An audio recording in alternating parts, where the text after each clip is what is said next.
Hello everyone, my name is Heather Autumn and welcome to my channel.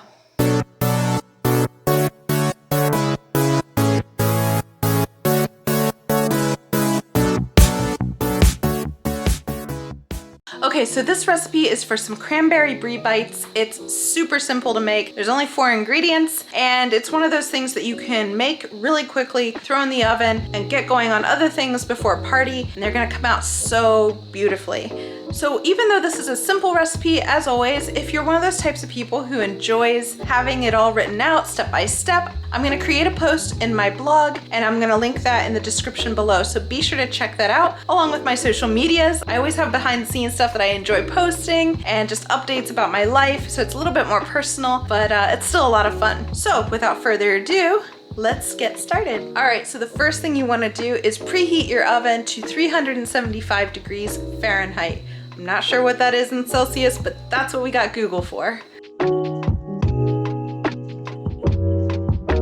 All right, so as I said before, this is a simple recipe, 4 ingredients. One thing you will need is a muffin pan. This has 12 and 12, 24. This recipe makes 24, so you will be using both. And that, by the way, is really the extent of my math capabilities. I'm really bad at math. You're also going to need some all-purpose flour. This is just to kind of dust the dough as well as your surface because you're gonna be rolling it out and cutting them into 24 squares. Next is you're going to want an 8-ounce crescent roll sheet. If you don't have those, you can always use these puff pastry sheets. What you want is something that's gonna puff up and get kind of crispy. So the instructions called for an 8-ounce wheel of brie cheese, and I just couldn't find that. I did, however, find these slices.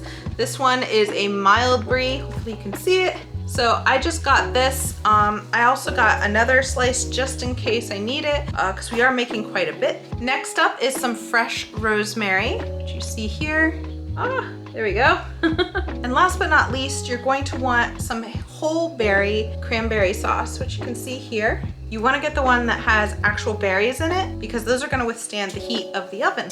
All right, so now that our ingredients are out of the way, I'm going to start rolling this dough out and getting this all set up. All right, so for these puff pastries, you do want to have them already thawed out, and you're just going to unwrap them like so. And because I'm using a little bit bigger cupcake pans, I'm gonna be cutting these into bigger squares. If you're gonna use the puff pastry sheets and you're gonna use regular sized muffin pans, then what I would do is use both sheets and just cut 12 squares out of each sheet.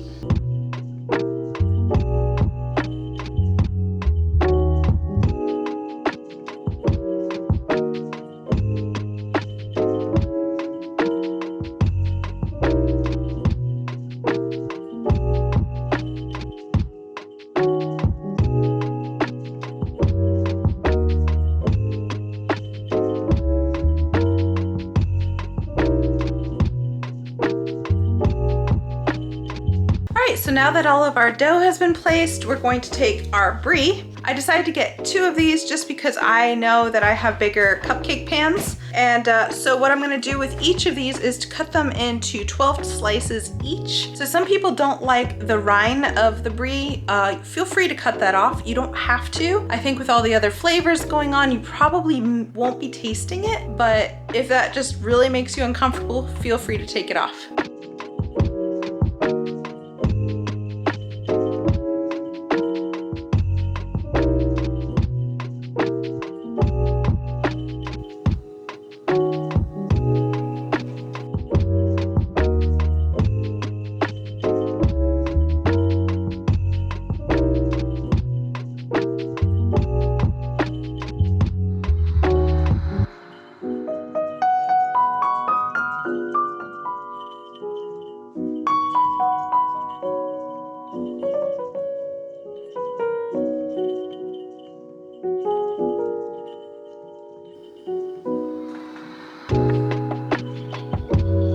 Alright, so now that you have your cheese placed in those little cups, I did add 2 slices in some parts just because some were cut really thin and some weren't. So feel free to do the same. And the next step is to add some cranberries to that. So what you're gonna do, if you noticed, I put the cheese on one side, I'm gonna put the cranberry sauce on the other, and then garnish it with a sprig of rosemary.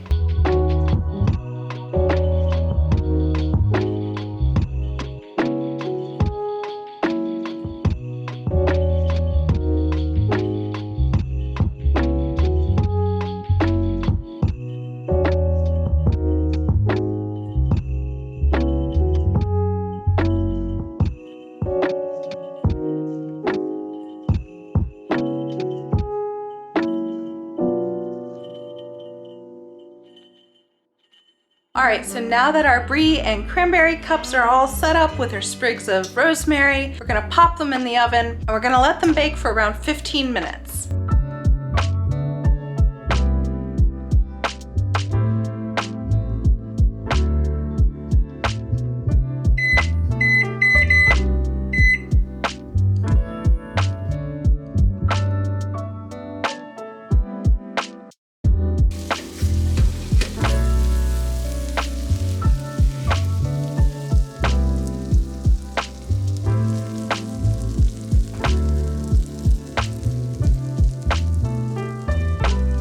All right, so they're out of the oven. They look amazing. I think the one thing I would have changed is either adding a little bit less cranberry sauce or adding a little bit more dough to each divot or whatever, each cup. But other than that, I think they turned out really wonderfully looking. I have them all cooling off on a wire rack. They're just these one little bite kind of things. These are a little bit bigger than one bite, but still. So I'm gonna show you these and then I'm gonna try one.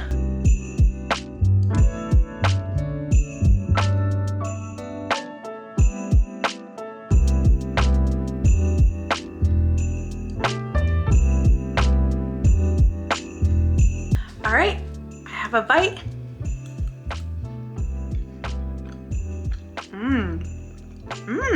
So, my professional opinion, which means nothing because I'm not a chef. These are really good. I have to say they're really, really good. My only complaint is that the cranberry sauce tends to make the phyllo dough not as cooked on the bottom. So what's ending up happening, these could have probably been cooked for a few more minutes. So I put them in for 15, maybe that should have been 18 and just really watched. They were starting to turn golden on the tops. I think it was just the base was getting hit with all of that cranberry juice, and so it's cooked, but just kind of like just barely cooked. That's my only complaint. Other than that, it is really good. The combination of brie and cranberry sauce has to be like the best combo ever. Also, if you get a little bit of that rosemary in there, it just has that classic taste like Christmas kind of flavor going on. It's really, really good. And I think for the amount of time that it takes to set this up, get everything cut, this is one of those side things that you can make on the fly. I really like this recipe. So if you try it and you like it, please let me know in the comments below, especially if you figured out how to solve the problem of the soggy bottom. So if you know how to solve that, please let me know in the comments below. I would really love to know. And as always, if you really enjoyed this episode and you'd like to help my channel, please be sure to like, subscribe, and hit the notification bell. So thank you again so much for watching. I hope you liked this. And as always, I wish you a happy holiday season, and I'll see you next week.